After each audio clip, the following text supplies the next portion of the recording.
Okay. So my job is to introduce the context of the studio and what we were aiming to do with the students and also with the project. So the studio really, as Michael said, evolved. We started in 2021, I think, for the first time in the spring.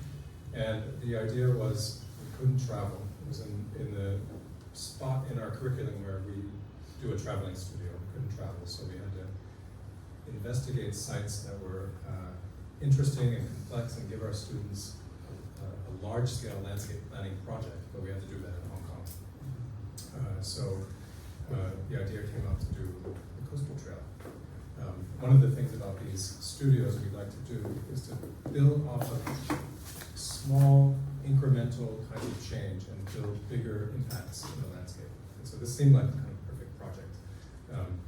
The sites were interesting, so we have natural sites along the edge of Hong Kong that are kind of taken over by people and used without any specific, well, maybe sometimes against the law, behind the fence. We have wild sites, so the trail kind of brings together sites of wilderness and nature in Hong Kong. And then, this is a picture looking at Wafu from the coast. A reminder that this particular part of Hong Kong is really like a gateway, like a kind of facade of Hong Kong. So we purposefully chose not Victoria Harbour side, not the waterfront, because it's a very urban site, but to look at the less developed sites of southern Hong Kong and think about that as our site. As I said, the initial point of the studio is to build off the momentum of the trail, to provide a way of intervening in something which already has momentum and that could be a catalyst for change. And so this was a map, I think, done by Designing Hong Kong, looking specifically at those sites of intervention. And then we sort of, and this is another map by them, a beautiful drawing that looked not just at that line, but all of the different rich Hong Kong cultural, natural artifacts and things to do along the trail. So that kind of drawing really inspired us to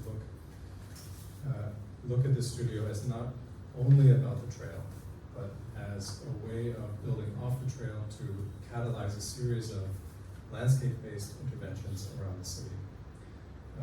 We looked, and the kinds of things we looked at, which the other guests will actually speak more in depth about, were cultural, natural, economic, community-based. We looked at the island of Hong Kong, but a lot of these systems that we were mapping actually are kind of relevant across the water, right? across Victoria Harbour, and really connect with the diversity and richness of Hong Kong itself. So we will look at a series of issues. I'll pass the mic to, I think, Ben first, to talk about some of the things that the studio tried to build off of, and some of the things we tried to build into the student work beyond just kind of stitching this trail together to create sites of interest for the studio.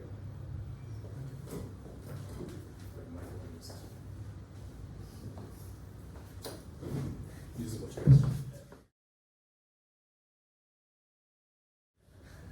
Thank you. So, there's a signal for me. Yeah.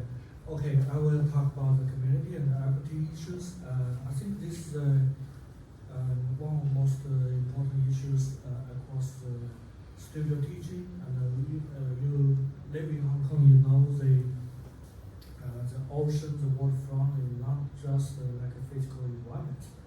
It somehow is a signal of indicate the social status, the accessibility to the ocean view, to the mountains, to different kinds of public space and private space.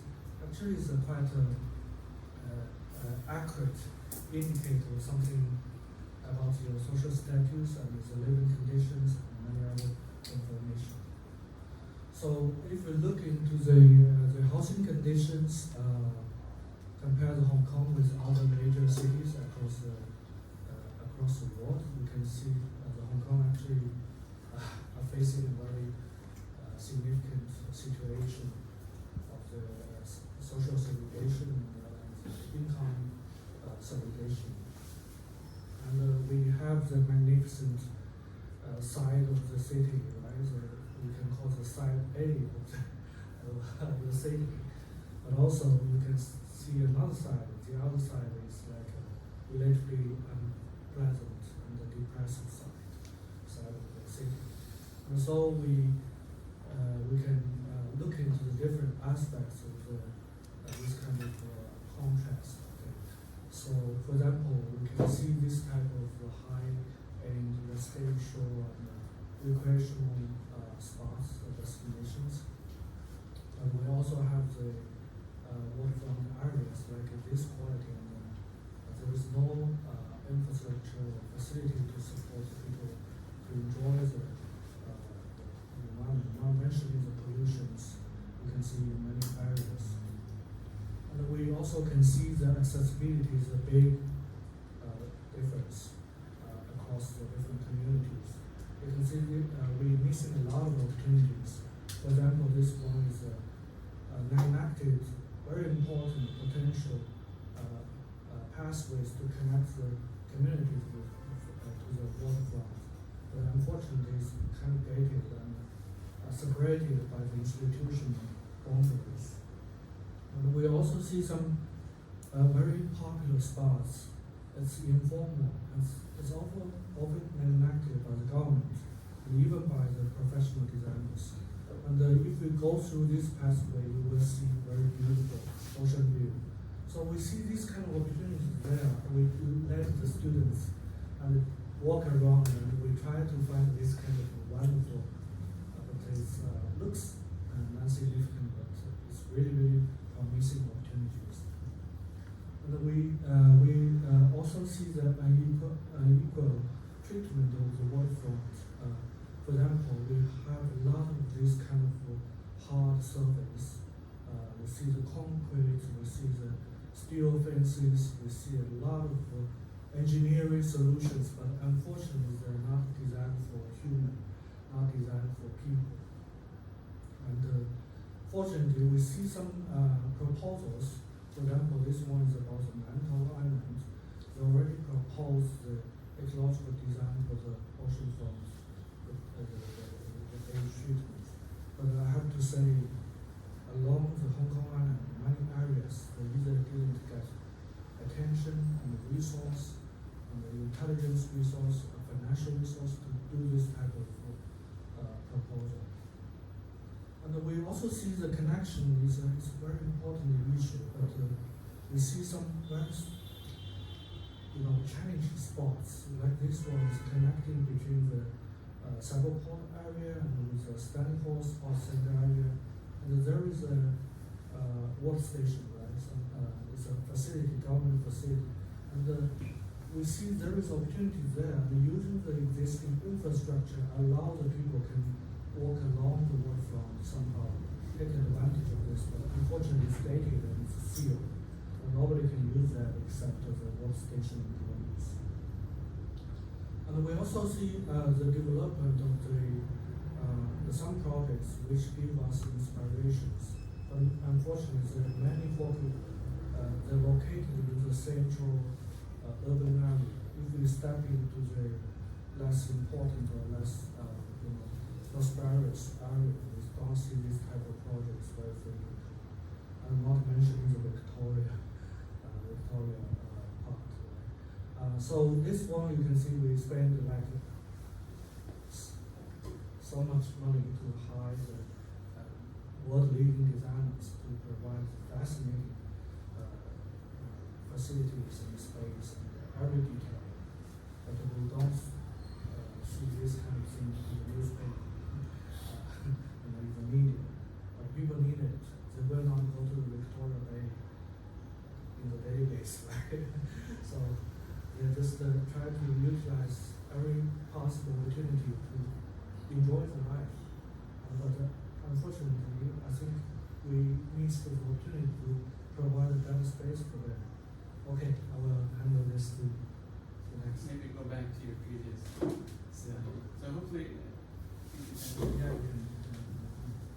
well, now we have a few moments to is not a lecture, by the way. I think Ben was trying to share some slides, some observations that he made from the studio together with his students and some of the sites he was looking at. But I also feel like this is kind of it's a panel discussion, but 5 of us have been teaching the studio for 2 or 3 years, and people have been guests, some are new. This is also a moment for us to, as critics, sort of, I feel like, say what we've been wanting to say for a long time too. We always are working with our students and their ideas. So I wanted to just have a participatory kind of dialogue with each of you on kind of reactions. So I guess the question related to this first batch of slides is, how can the coastal trail be a catalyst for transformations in the community and addressing issues of inequality that are so severe in a city like Hong Kong, right? I think this image is a pretty good representation of just getting out and enjoying the environment a bit, even in a small sliver of, as Ivan put it, behind the fence area. Or even observations that any of you have sort of traversing the coast would be, I think, interesting to share in this forum. Pass the mic.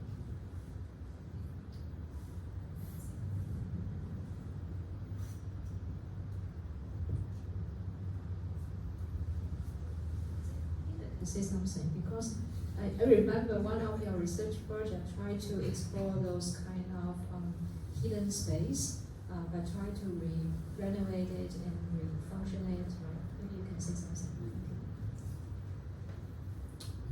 Thank you. I think I spoke to Michael about this project a while back, and now to see it, it's quite interesting to see how it's developed and its coherency.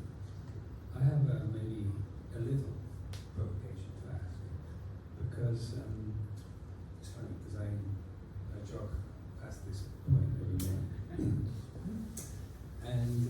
and I ask myself, because if you go a bit further up, then it's designed and it's the corridor in the park, and I'm always wondering is that the people don't hang out in the places that are designed. They pick these spots because they can fish and they're not prominent. And it made me think a little bit like to the coastal areas of where I grew up in Italy, where actually design is a little bit different from the rest of Europe, like for example Barcelona, where everything is really designed. And in my opinion, it's a small D. It's designed with a small D that you don't really see it. And I think there's a lot of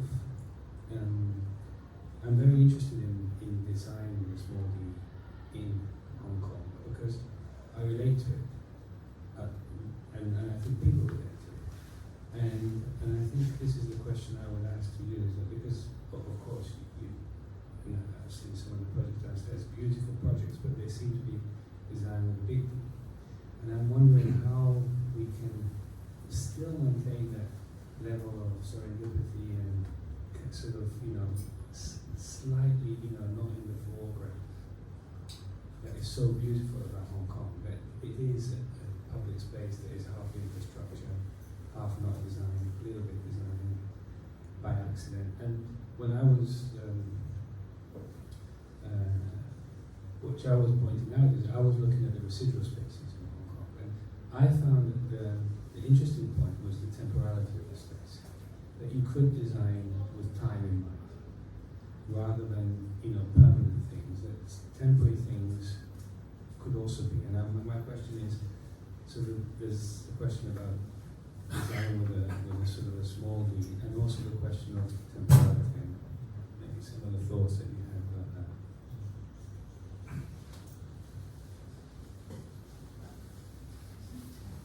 I think the next topic, that is a very good question for the next topic, the one that I'll be introducing shortly, but I think it still applies to this one.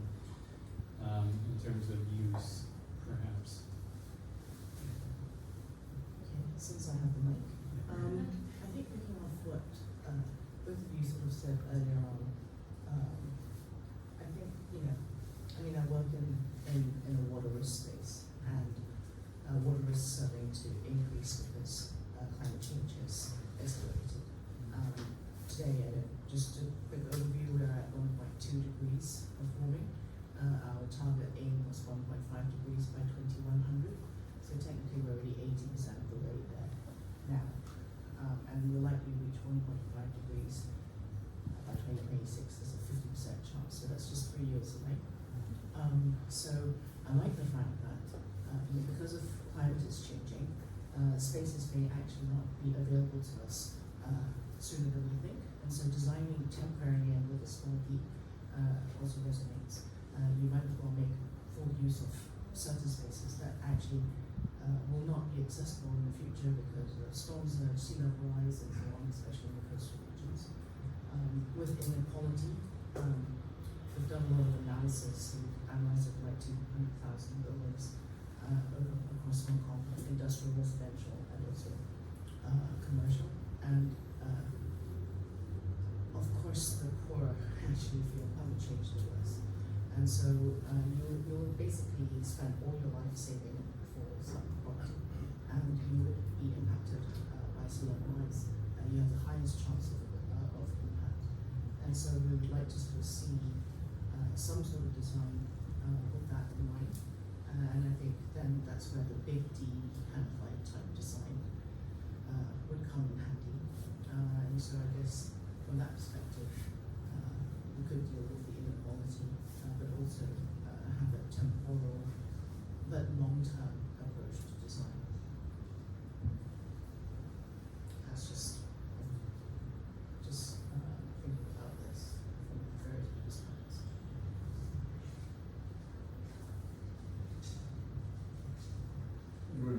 I can maybe a few comments.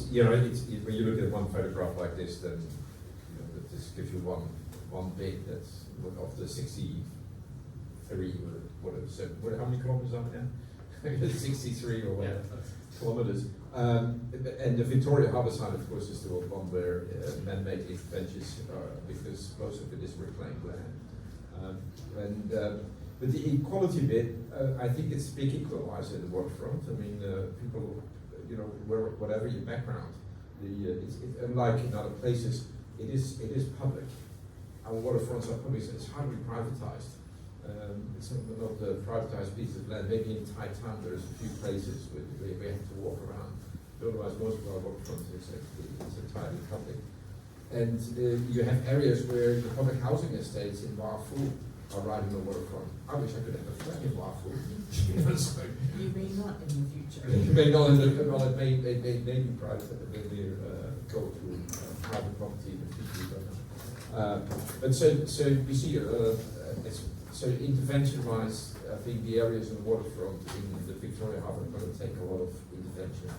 And it's all about trying to get rid of stuff, to get rid of the car parks, get rid of, instead of just create more space for the people. And then whereas you go more to the south side, the waterfronts can be footpaths, can be natural trails, as they are right now, and the question is, just don't touch them. So you're going to have capacity issues as more people start using them, so there might be some interventions required, but not all of the interventions are necessary. The trail along the Catswater in the Titan Bay is not going to take a lot of interventions as long as people are happy to walk behind each other, because you can't walk to the side.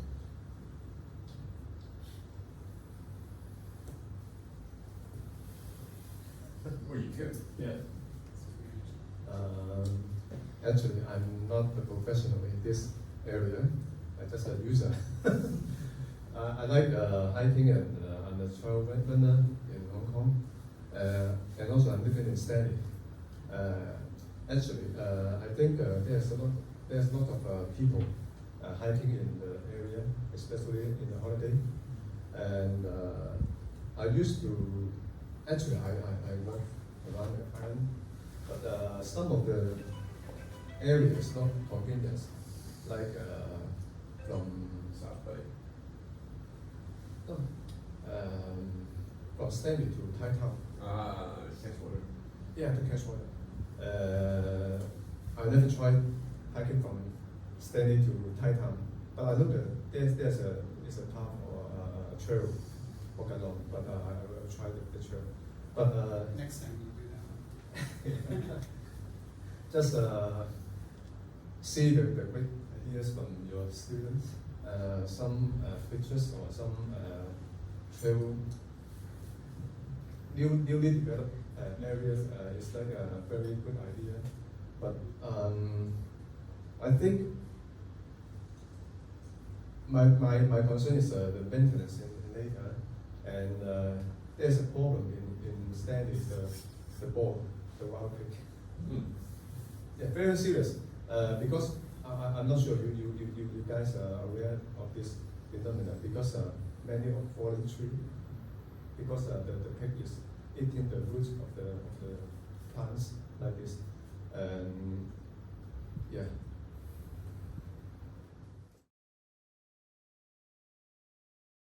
Adjunct path is basically, I suspect was built in the late 80s. It's an electrical conduit, but at the same time, the electrical conduit had to be built. They thought, well, it needs to be maintained, so we might as well make it as well for people to use, which is great. But you look at it, and well, it's pretty utilitarian, right? And on one of the most, I would say, spectacular waterfronts in the world, maybe there's a chance for sort of a big T, but a real T, maybe. So, I don't know.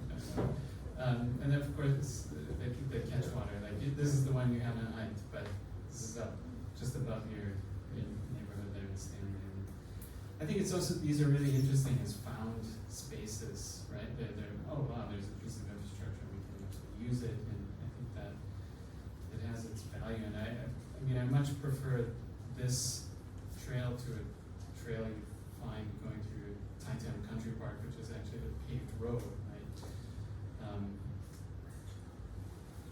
But then, we have our competitive neighbor, Singapore, right? There's plenty of big D going on over there, and I guess we don't like to say it, but we're somehow competing with them.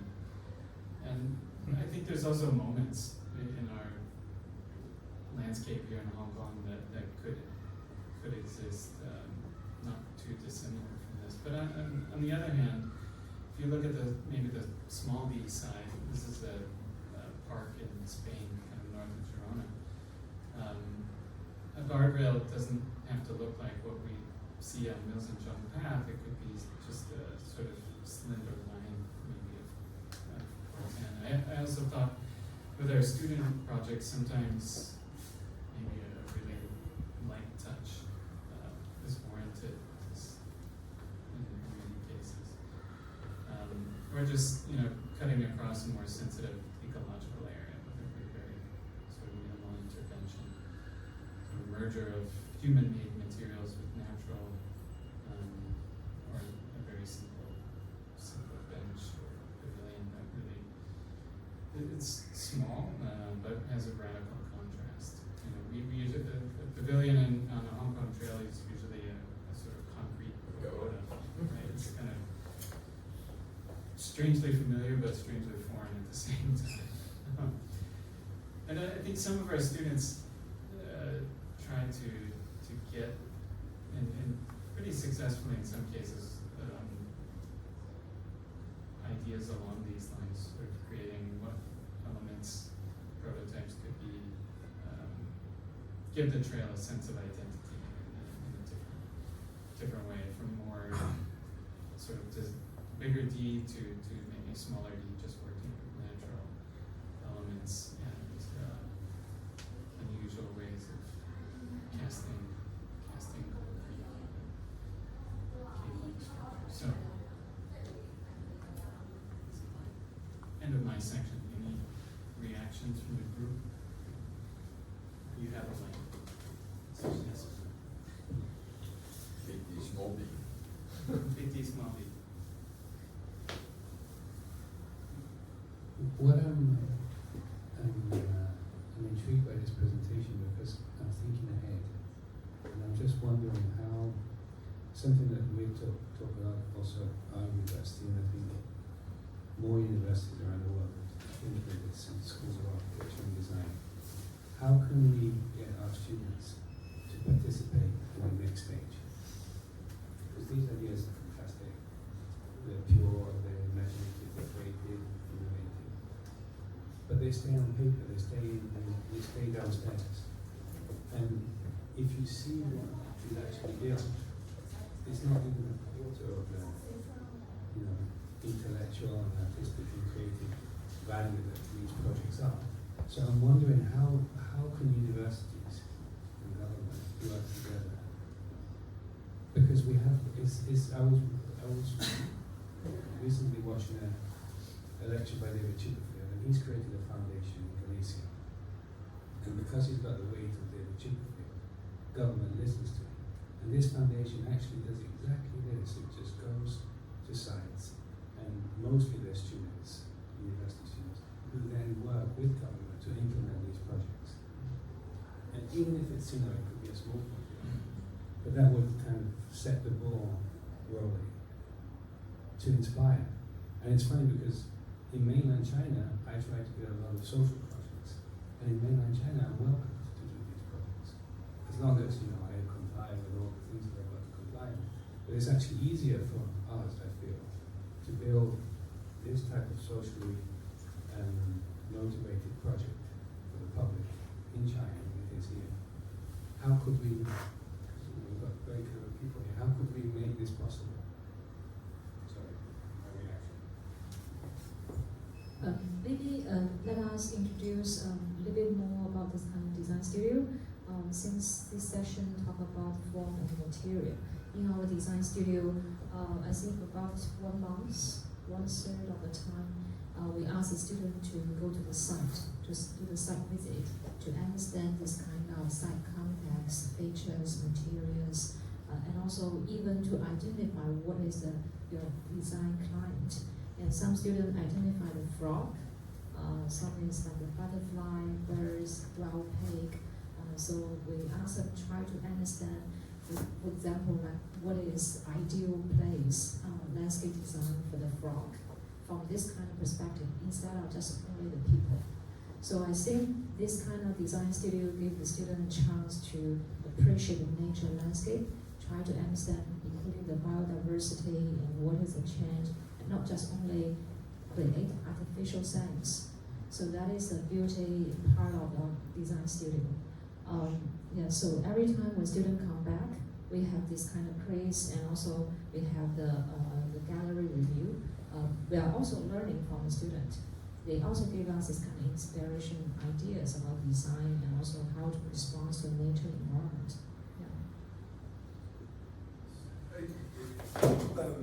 So the Invigorate Island South office and the Development Bureau are now responsible. So I was fortunate enough to see that this was taken into the policy press. So the chief executive has said we're going to do this, so that's good. That means that there is money, and they have also an organization behind it. So now the question is, to what extent can that office be inspired to do something beyond this kind of like fixing the little things? Because that's what Brenda is trying to do right now. She's very practical, but she's just trying to fix the links and within everything that's known and that's implementable quickly. So which means you end up with simple stuff. And so, which is fine, that's base level. Now how can we go beyond that base level? And I think beyond the base level is about inspiration. And so, these pictures are very accessible, as you just presented them. The exhibition downstairs, I think, is less accessible. You really have to study the details, trying to figure out exactly where it is and how it's going to work.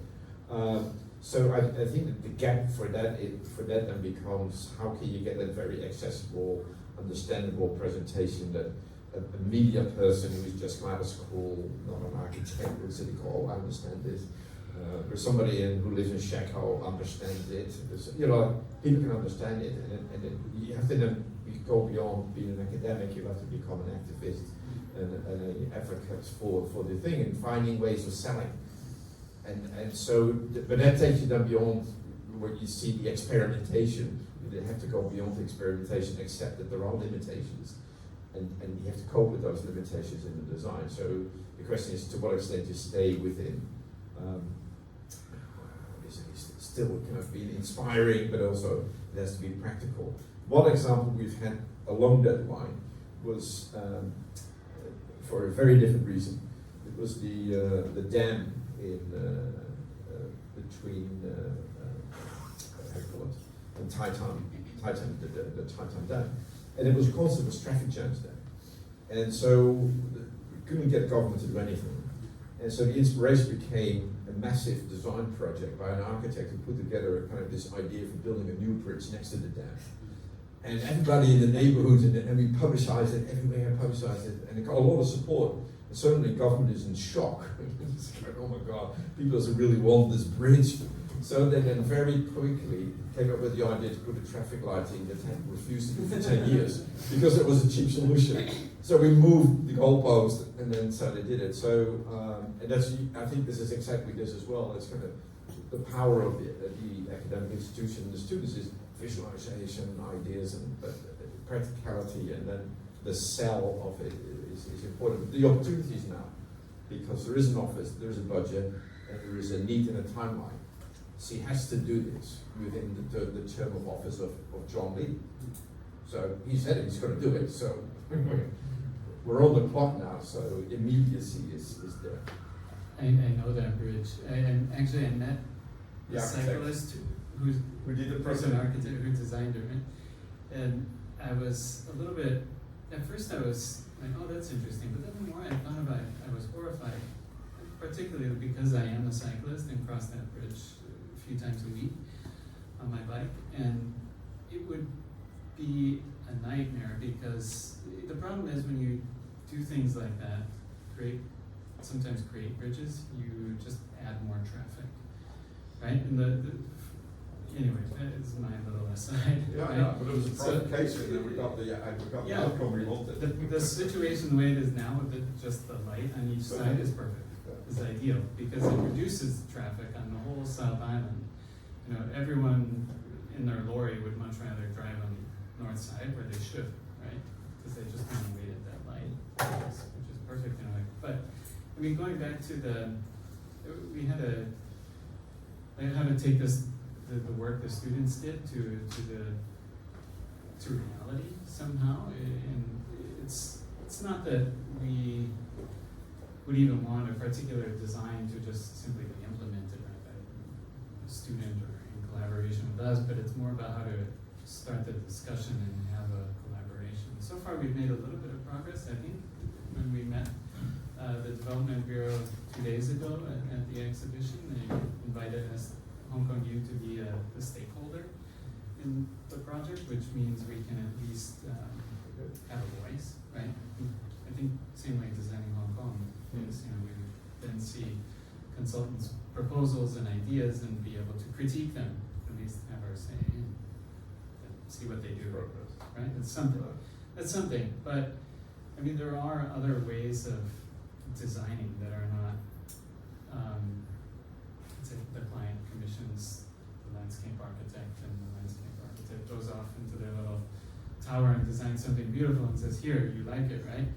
No, I mean, there's a way to design also the process where the community feels not only welcome, but invited into the discussion, right? And as well as other designers, say, educational institutions and things where we've spent 3 years working on this project. So, but it comes back to the overall process, and if we can find slightly different modus of working, but I think for a project, especially a project like this, would be. I say because I think the government is open to this, because I take, for example, what's happening with the Countryside Conservation Office.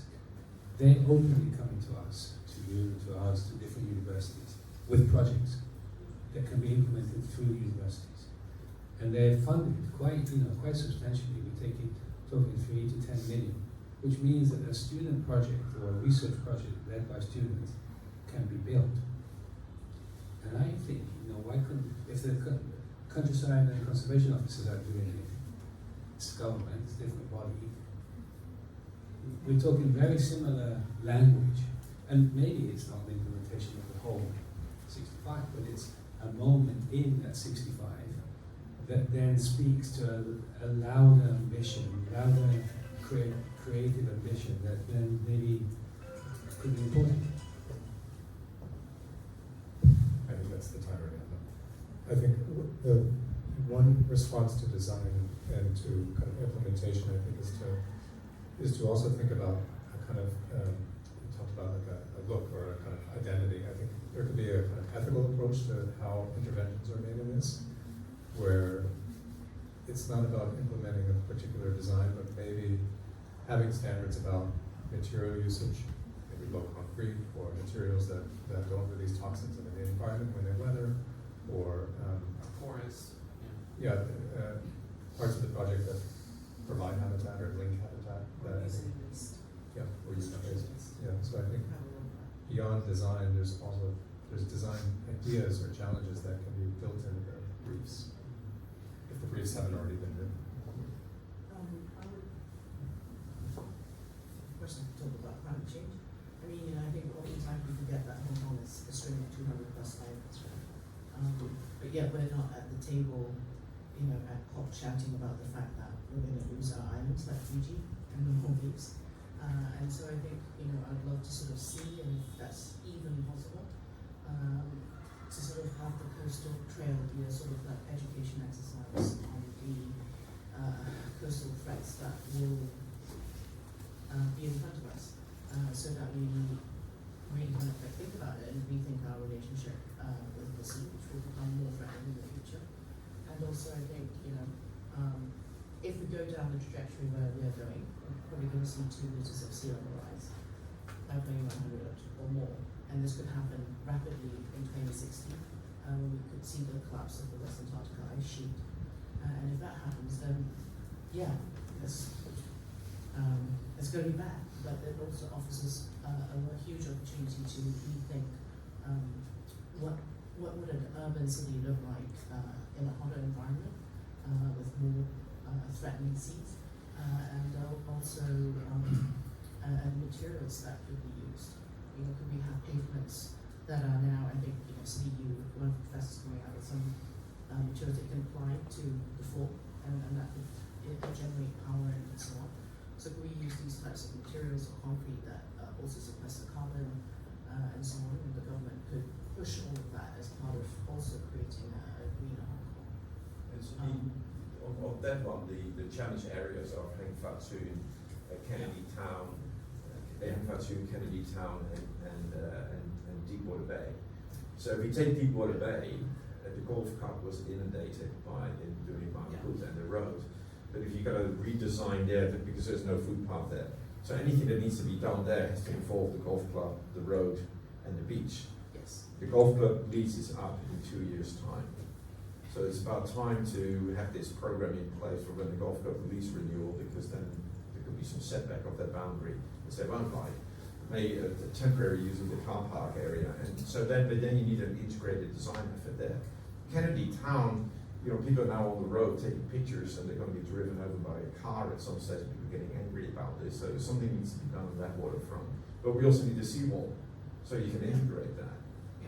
So I think it's taking the sea level rise into account and find along the spots where you got these, where you need to do interventions, keeping it in mind. But I also want people to bear in mind that this is not just going to be a Hong-Kong problem. We're probably going to have to also redo a lot of Victoria and Central and so on. Those projections we're talking about, the sea is going to be at Queen's Road Central. So it's going to be past the HSBC. Hold it back.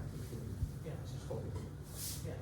I think permanent storm surge is okay, but I think permanent inundation is a whole different ballgame. You got it. We'll come back to biodiversity. I did not know that there was a section like this. We'll come back to some of these sections. Thank you. I joined the studio since 2021, about 2 years, because my expertise area is climate change, climate resilient design. So I said, why not we include this kind of global warming, sea level rise issue into our design studio? So you know Hong Kong, we are the coastal city. Like Debra mentioned, the sea level rise is definitely a threat in the near future. Apart from the global warming, so right now this map showing that if we have this sea level rise by 2050, so we have those highlight area likely will be under the sea. And you can see most of the coastal area, they are vulnerable sites. And also, if we considering like the 2 to 3 meters sea level rise, so there is a big issue. And also, every summer, so very soon we'll have typhoon season. And every summer we have this kind of typhoon, strong typhoon, and also storm surge. So those coastal areas also big problem areas. And you can see at the central Causeway Bay one time. And so that is why back to the 2018, when the typhoon Mangkhut smashed through the Hong Kong, and this is one of the photos taken in the Hong Kong real estate.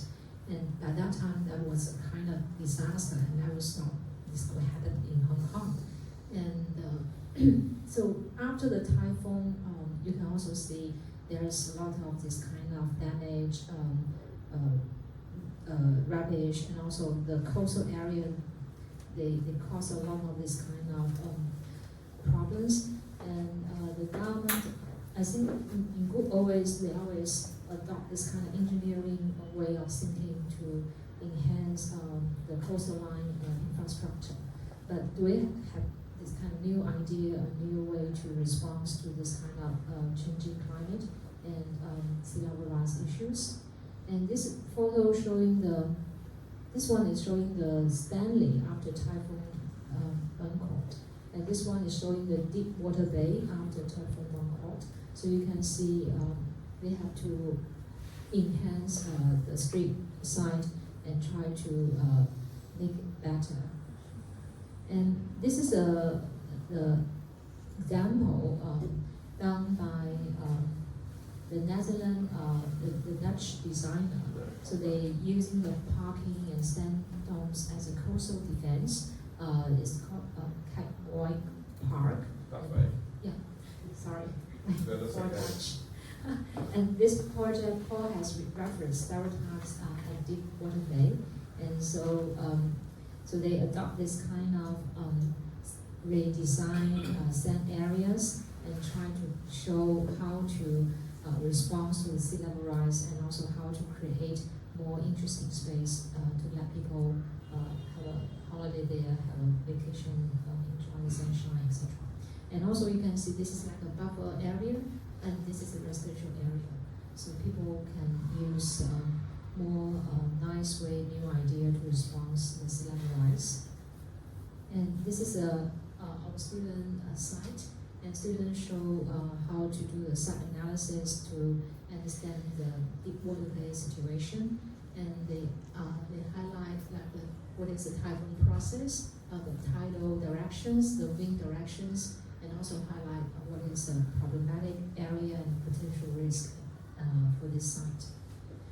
And also for this design, they're considering the transformation of the deep water bay, putting the road in the tunnel deck to create the coastal defense. So try to have less touch or less impact on the ground level, but try to introduce the tunnel to solve the traffic problems for this area.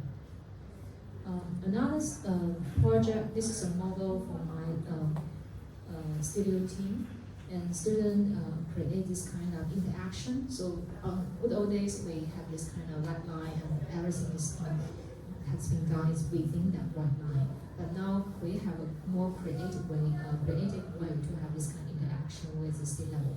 And actually, this project, the students try to create a space for blind people In Hong Kong, we have a lot of space, but designer may not always think about the disabled people, blind people.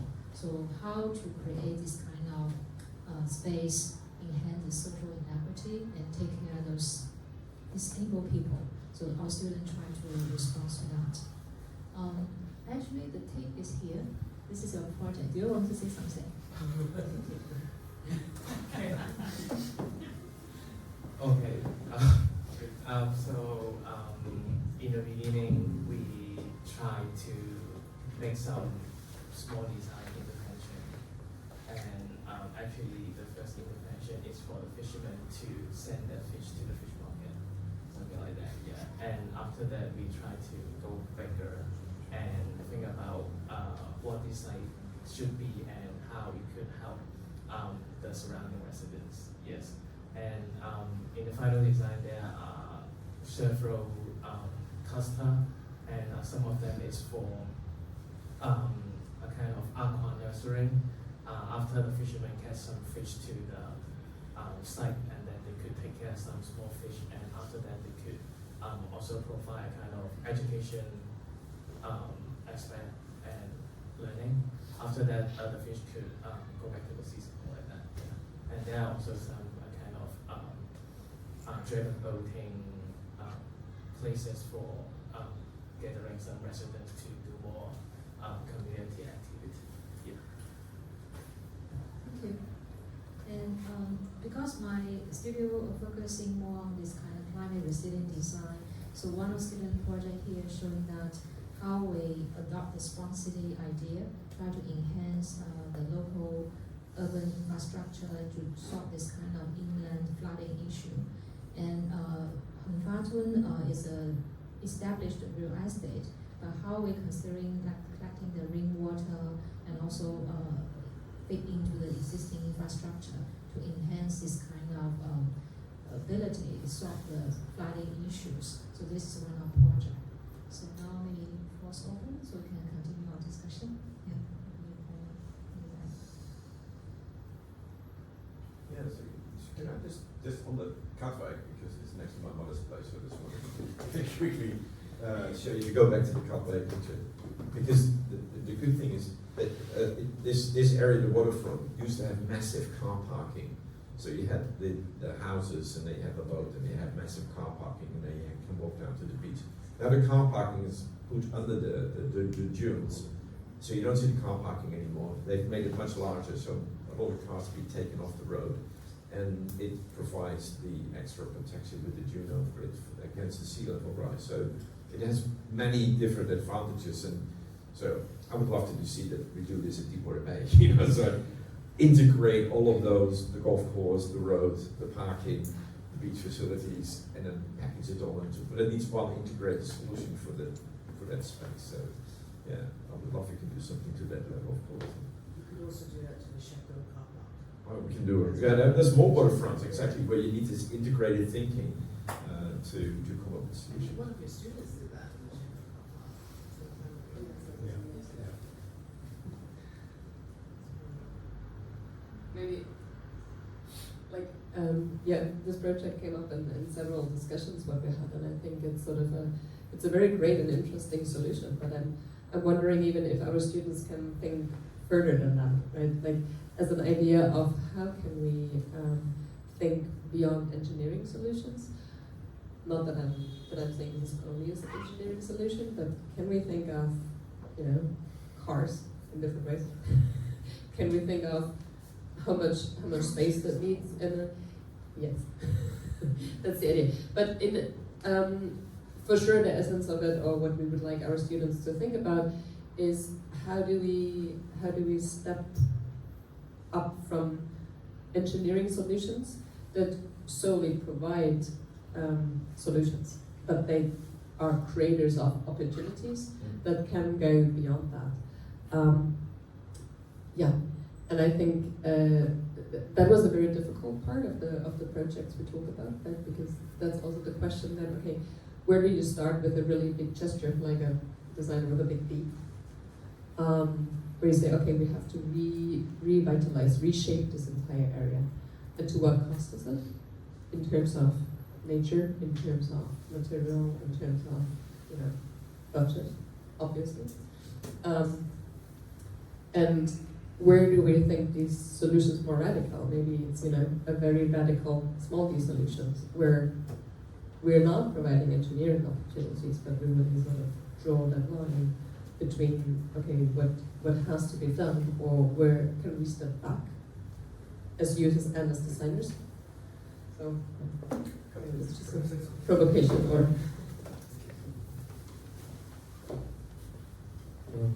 I think this is quite an inspiring introduction about this issue. This comes to my reflection is the position of the landscape architecture in this system. You know, to be honest, if you do this kind of analysis at the very beginning, we should say sometimes our urban planning was too aggressive. We build things in wrong places. Like the Hertfordshire area actually is a good case. We are too aggressive to the nature. So somehow, I think the landscape architecture, rather than to fix the problems, we should join the early stage of the planning. Unfortunately, we think we are important, but other people, other professionals, maybe they should have, recognize our importance. Yes, that's my.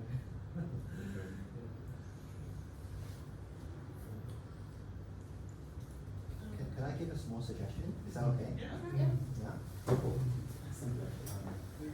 Hi everyone, my name is Michael and I work as an archaeologist and heritage guide.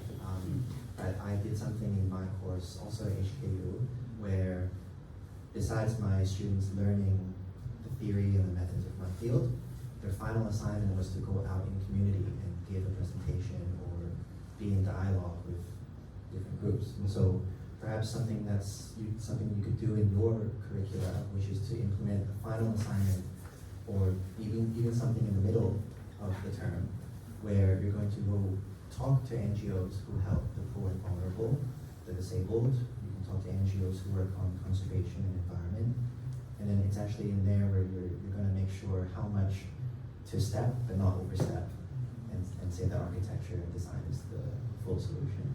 Just a suggestion.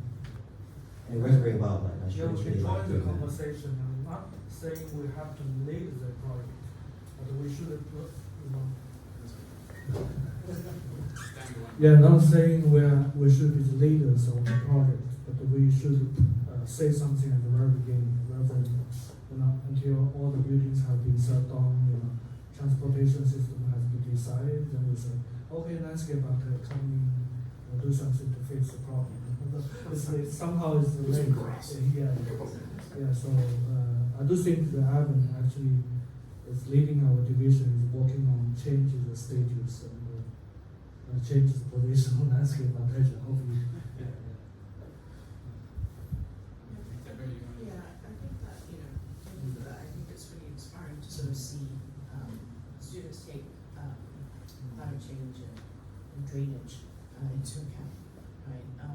I think the afterthought of the landscape, the last person in the design plan, I think that's going to have to change. Everyone knows that planning is key to adaptation going forward, and I think that with nature-based solutions and all of that, landscape is going to have to come much earlier in coastal defenses. Also, I think the other thing is, we help a couple of corporates achieve water neutrality. That's the new kind of thing. Now need to get to net zero water before the earth does that. And a lot of them obviously have assets in Hong Kong, and they're like, well, how am I going to replenish wet watershed? Right?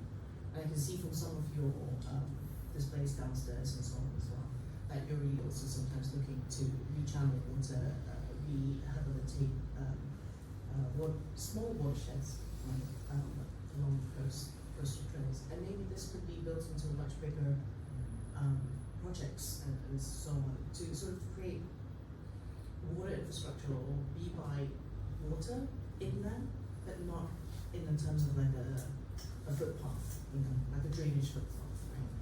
We don't have any natural water habitats left short of like our school and so on and so on. A lot of our interaction with students and so on is just like a dream. So maybe that could also be sort of like thought about and incorporated into the trends to support. It's a good segue to Susie's section.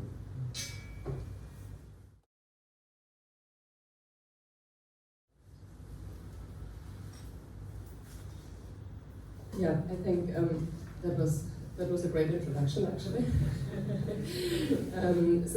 I wanted to talk about biodiversity and ecology, but definitely also from the perspective that a lot of the things that are designed are basically designed for a purpose of serve like us, right? But not support the nature. I wanted to start this is a map from IOCD that it's actually looking at the green spaces of Hong Kong. But then most of these green spaces are actually man-made, right? They are not natural from its origin. But on exactly these green spaces, we're actually quite lucky that we live in a city that's often called the most biodiverse city in the world, and yet, and this comes back to what you have said, what we build or what we, well, I wouldn't call it design, but causes a lot of drawback to these biodiversity issues. And together with our students, we have been looking at these quite, rich habitats. So this is a photo of Town, where the last bits of natural mangroves, which you can't see in the picture, that are located on Hong Kong Island. And on this other slide, so this shows partially the village, right? That is very close to man-made structures that are all made of concrete. And yet, next to that, there's like small little mangroves growing, right? So we have asked our students to really take into account, first of all, the nature, to look into ways to designing to support that, to counter climate change, but at the same time to look into what is actually there and how do we deal with these man-made structures. This is like showing Milton House from another direction, but also how to deal with this water edge, especially in times, as you say, like sea levels are rising, that might not be there anymore. Can we look into alternative ways? How do we respond to this edge of the water? Can we use it for other things just than walking? Can it be actually an infrastructure for habitat and for biodiversity, rather than only a connection from A to B? And through this idea of water, we have been also looking inland. We have been looking into the watershed. So this is a picture of Waterfall Bay, which doesn't have as much water anymore as it used to have, right? Due to quite aggressive changes that have been made inland. So this is a student project that actually looks into that entire stream. That is just a snapshot of really the coastal edge, where it looks into approaches how to interact at these levels where fresh water and salt water actually merge. And along with that, we have been also looking with our students into how can we model that? How can we design in these environments? How can we even understand the complex structure setting? We send our students out on site to actually do very detailed LiDAR scans of specific points that they later on then use to 3D print CNC to have actually a more accurate representation of sites that look like that at this moment. But of course we know they weather, they are changed by natural forces, they are changed by erosion, but they are also highly influenced by climate change and the way we design. So I think also what you have said before, right, the frog as the client. Who is really our client in these scenarios? how do we design for biodiversity and how can we support that and how can we create approaches that bring in these topics at the very early stage, right? How can we be even an advocate for biodiversity? Do you have a biodiversity hotspot, like which areas are, is that the green map for that you showed? It's kind of like where it's grey is already concrete type thing, or is it? Or do the grey areas often also have biodiversity hotspots, or the seawalls, Well, like that map shows it's very simple differentiation between urban area and green area. But I would say yes, and what we discovered in the studio.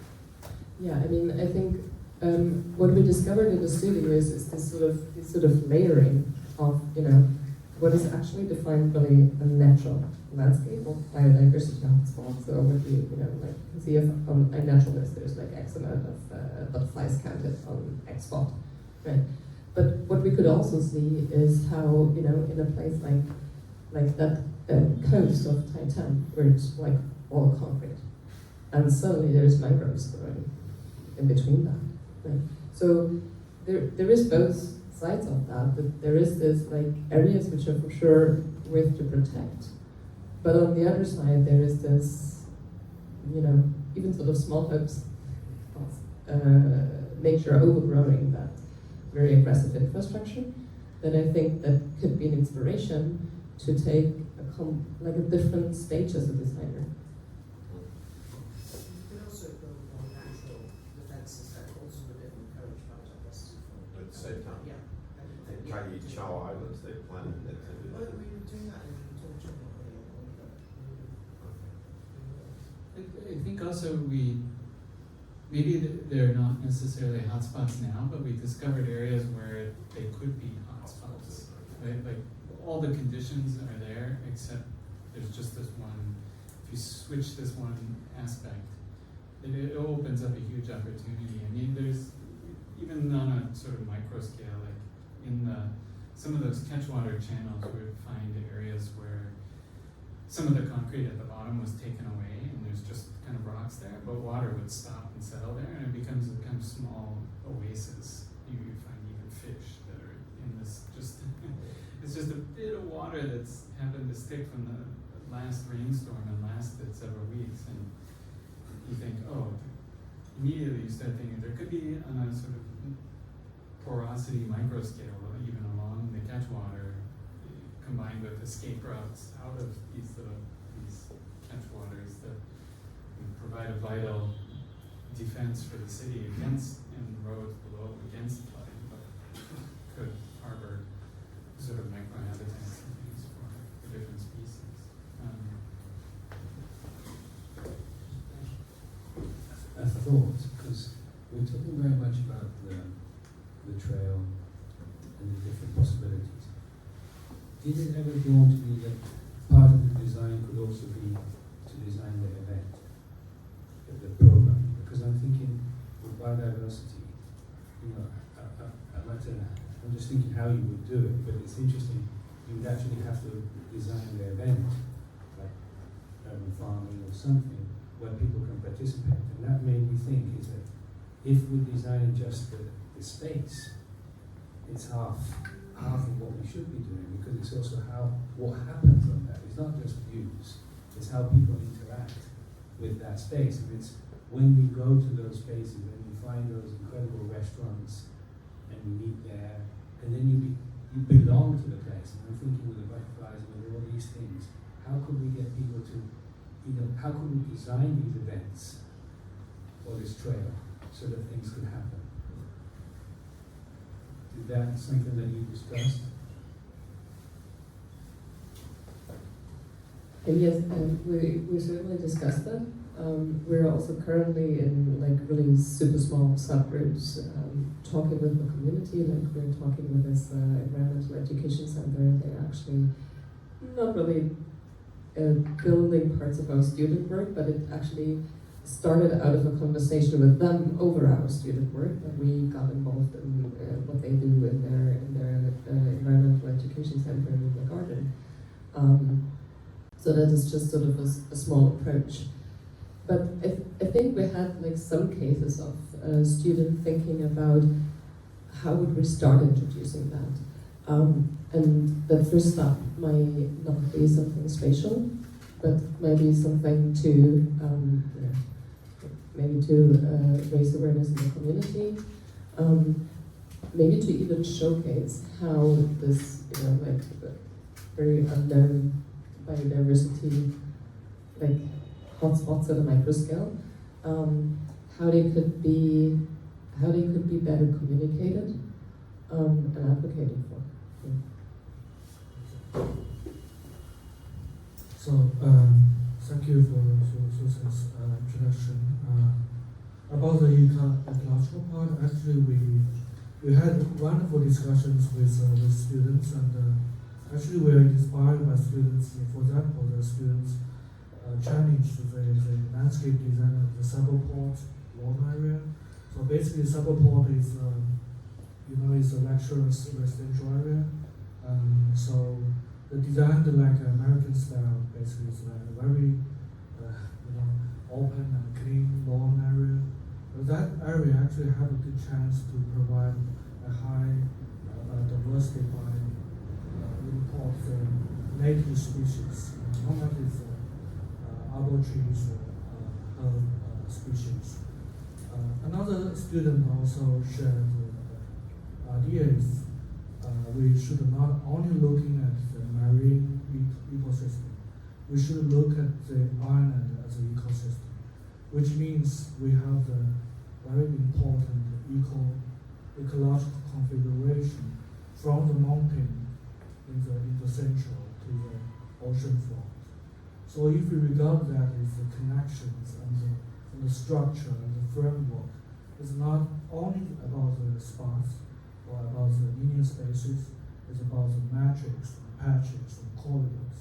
So I think that actually really expands the scope of this studio, and actually is quite helpful for this project, for this studio. Thank you so much.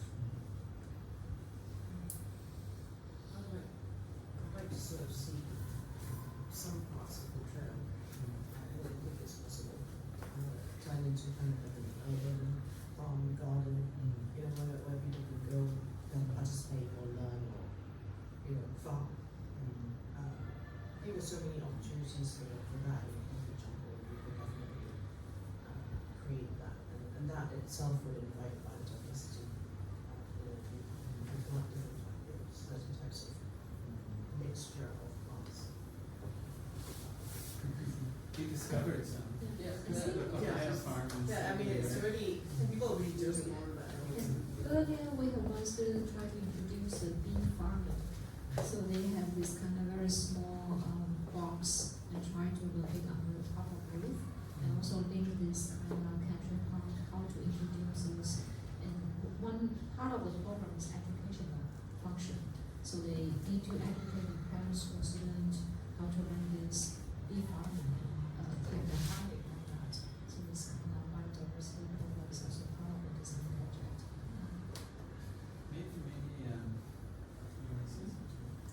Yeah, I mean, just maybe a very short response to this idea. There are actually these approaches. You can find them everywhere, sort of dotted around the island. But when we went with our students on site, they're very informal, right? So it's like someone really arranging, stone walls and then planting papaya trees in the back and growing them and harvesting the fruit.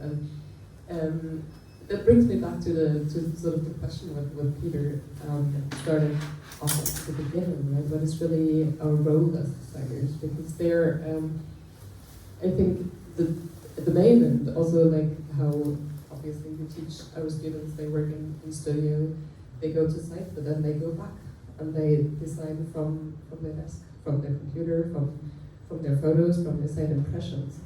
But I think there's never that level of detail or dedication that you can put into a project as this person who builds this, very informal, very dedicated small garden growing papaya trees. So I think they will also have to think about, okay, what is our role And how do we design that, or how do we implement that?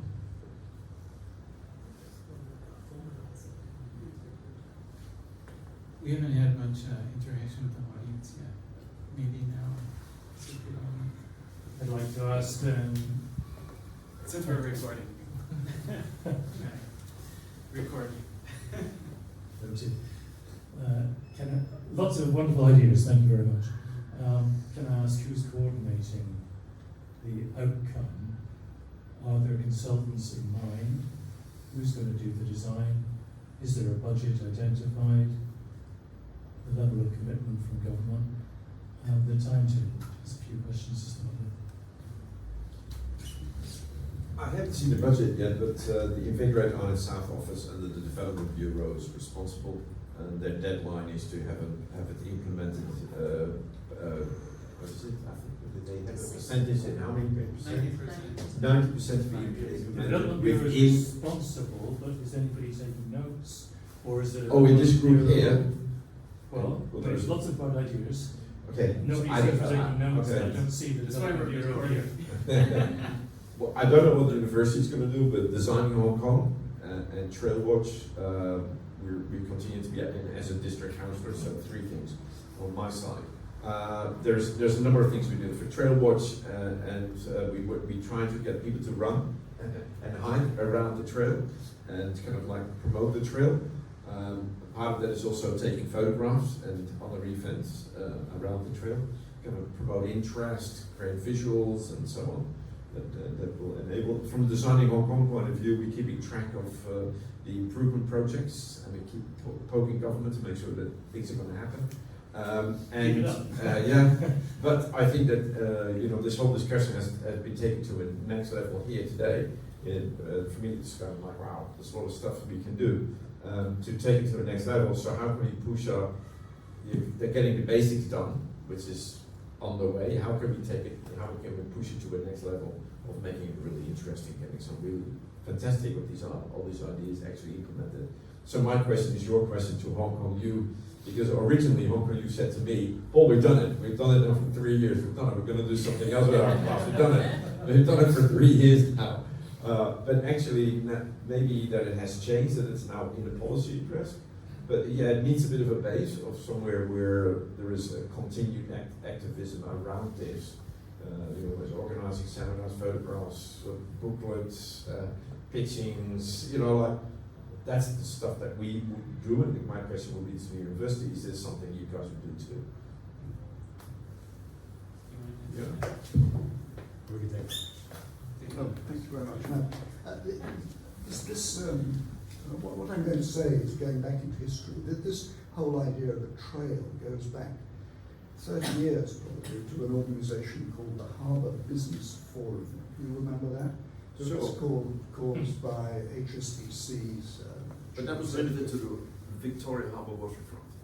But the result was surveys which showed that the people of Hong Kong wanted to be able to walk and cycle all the way round the island. To waterfronts. Yeah, waterfront indeed. I would say the same. They wanted to do it in Kowloon. Now, that's sort of a bit of history, but the thing we learned by getting people from all over the world to come to Hong Kong to talk about their waterfront was the key was persistence. I well remember that actually somebody came from Vancouver, and Kerry Lam was actually at this presentation. She's Development Secretary, and they said, "We've almost finished, you see." So the question was, when did you start? How long has it been going on? And this man said, "We began in 1935. 80 years. And we began because there was a mayor who was very interested in this, and he remained the mayor for quite a long time, and the government really believed in it for 80 years, you see. So I think our difficulty is going to be that, this gentleman has been given the chance, the job of trying to do it in 4 years, I suppose, effectively.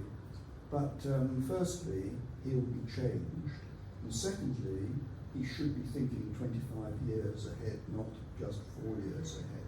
So we have a lot of difficulty, and Paul is an amazing man for keeping governments on their toes, but I think somehow we've got to sell the idea this is a long-term project, and it's a great pity this gentleman who's leading it for the government didn't come, I mean, and learn all this stuff we've heard today. Yeah, that's what she will be sure of.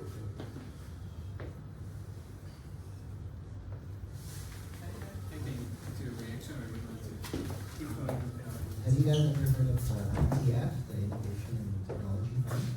Mm-hmm. Yes. I received one for a heritage project that the government gave us $4 million to create some art tech thing.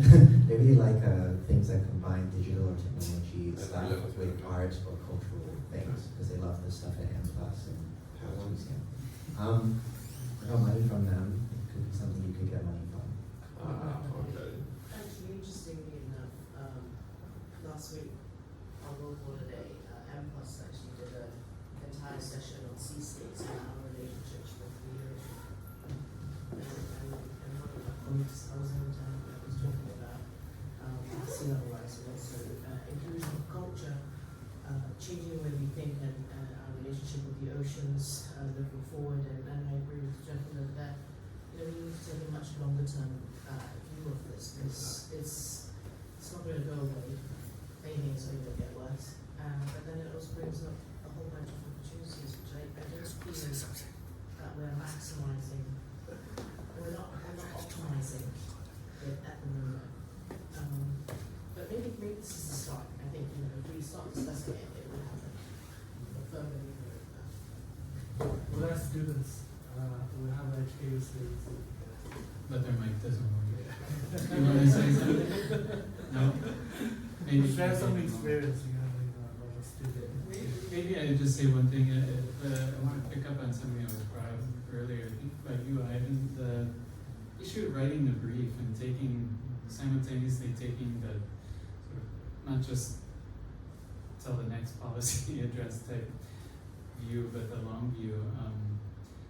I think, I've been coming back to the ecology thing a little bit as well. I've been a part of some tenders with ecologists. Briefs have been written, and the first thing the ecologists do when they look at it is, well, there's this part where you have to introduce fish into the water, like small baby fish. And the first thing they say, well, the water quality is too cloudy and sandy and they'll die right away. And then there's various other parts of the brief that we criticize and say, well, but we have to put out a price. We have to give a price to the government for doing the project that they ask. And then maybe we can change the brief later. I think this could be actually a really good way is if before the brief is written, there's a tendering to write the brief with a kind of consortium or something of various parties that includes community groups, and there's sort of feedback that's all put together. And I know they try very hard, and like some of these briefs I look at are literally 300 pages long, but Not really free. but they're 300 pages long, very detailed, but half of it's legal, the other half is content, but yeah, they're completely written to fail, actually, as opposed to what are the critical issues, and kind of starting from that baseline, I think would make a huge difference in maybe not this initial, let's connect the dots, but sort of taking the next step on other projects that other consultants of different types, including even student groups, perhaps. Yeah. I just wonder, because you have an institution behind you, you have momentum. I wonder if the next stage is actually to be counterintuitive, not do what you expected to refine and produce more drawings. Is actually say, okay, we can't go to that level. Not even Arabs would know how to do it. And say, no, counterintuitive, we build something. We build one somewhere. And you get a community, you get all these things, and you kind of condense it into one. And then people see that, and then they say, wow, this is a pilot, this is something different, something that outside the box. And I think that would get you on the map in a different way than this does, because this is very beautiful, but on some level it's difficult to digest for, as you said, lay people, right? And I wonder if you really have a piece, a pilot, a prototype that people can engage with, however temporary, I think that would put you on the map in a way that people can't avoid you. Yeah. Actually, I have a question for how to engage in this development. I noticed because I live beside the Victoria Park area, I noticed there were some new projects have been recently constructed at the Easter Park and also the promenade along the north side of the Victoria Park. It was designed by EADG and some other companies. So I just wonder whether if we have anyone know that kind of system, how they engage with this kind of project, and how they got the assignment for. Is there any design competition organized by the government, or is that open to the university designers or students? I don't know. So, but they did a good job, the quite popular sites. I don't know.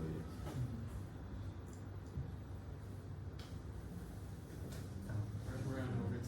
Yeah, okay. So maybe we should wrap it up. I don't know if I should hand it back to you to wrap up, but I think I would say that I think we do have a duty to stay engaged with these issues, and I think there's some great ideas about how we do that.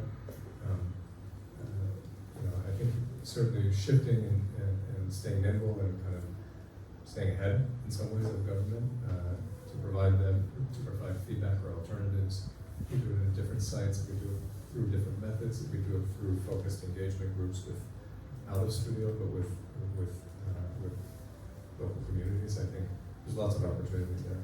And I don't think it just comes down to university. I think it's also up to small firms, big firms, Arab, to also kind of if not fund some of these pilot projects or engagement exercises, to pressure government to do it the right way in the future.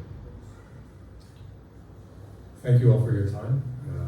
Yeah, I thank you for the university to organize this, and it really is inspirational because this idea has been gestation of this idea has been for a long time coming. So it's great to see it progressing. I just hope that even your PowerPoint and your video today and all of that, make it as public as possible, make it as accessible as possible, make sure other people can use it. Put it out there, not just as a PDF, as a PowerPoint, so people can cut and paste it and steal it. And because, I mean, this is just energy that the project needs. So it's just in small ways like that, it can be very helpful to keep things moving. Thanks. Yeah, and thank you, Paul, for initiating the coastal trail idea and your future coastal trail ideas. Yeah, Jiang, we actually did Loa's Park to what is it, Butterfly Beach. We've done that one, mapped that out the other day.